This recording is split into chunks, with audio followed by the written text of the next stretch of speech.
म्हणजे ते काहीतरी उपयोग करावं ते कायद्याने, काय व्हायचं ते होऊ दे.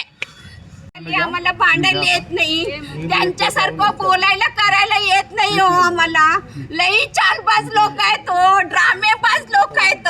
आम्हाला काय न्यायाने आम्ही त्याला विचारायला गेलो, पोरगी न्यायाने विचारायला गेलो तरी त्यांनी कुत्र्यासारखा हाकलला आम्हाला. सोलापूर शहरातून एक धक्कादायक घटना समोर आली आहे. सोलापूर शहरातील भाग्यलक्ष्मी लॉजमध्ये एका तरुणाने गळफास लावून आत्महत्या केल्याची घटना घडली आहे. मृत तरुणाचे नाव हरीश भास्कर बंडी व 29 राहणार निलमनगर सोलापूर असे आहे. ही घटना आज शनिवार 7 फेब्रुवारी रोजी सकाळी 11 वाजण्याच्या सुमारास भाग्यलक्ष्मी लॉज मधील एका खोलीत घडली. या घटनेची माहिती मिळताच पोलीस घटनास्थळी दाखल झाले. नातेवाईकांनी दिलेल्या माहितीनुसार हरीश बंडी याचे एका मुलीसोबत प्रेमसंबंध होते.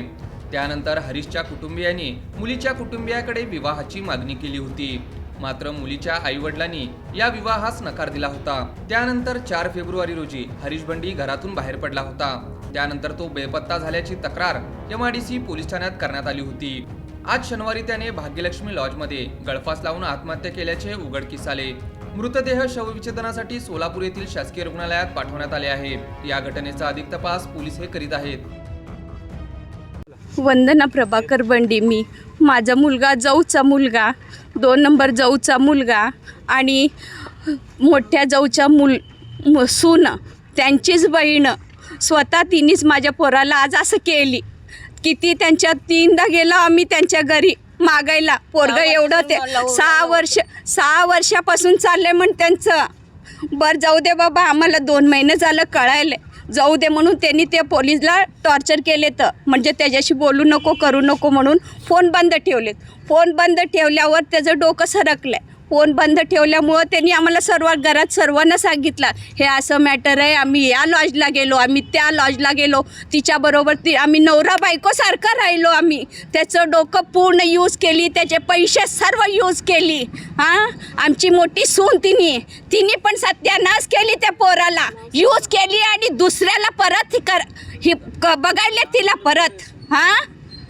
दुसऱ्याला पण बघायले त्यांनी आता त्याला यूज केली. संध्या यादगिरी अलवाल या पोरीनं माझ्या मुलाचा जीव घेतला. आता तिला काय केल्याशिवाय मी राहणार नाही. कोण काय करते बघते मी, बघते. त्यांचं आज लग्न आहे त्यांच्या घरात, त्यांचं आग लावल्याशिवाय राहणार नाही मी. पहिला त्यांच्यावर असं पोरी परत पुन्हा एकदा असं पोरी करू नये पोरांना. म्हणजे ते काहीतरी उपयोग करावं ते कायद्याने त्या पुरीला काहीतरी करावं. म्हणजे दुसरी पोरगी परत एकदा त्या पोराशी तसं करणार नाही. एवढा शिकलेला पोरगा त्याचं माइंड तेवढं हे केली तिने. संध्या अलवालवर गुन्हा दाखल केला. इथून बॉडी अजिबात घेऊन जाणार नाहीच. काय व्हायचं ते होऊ दे.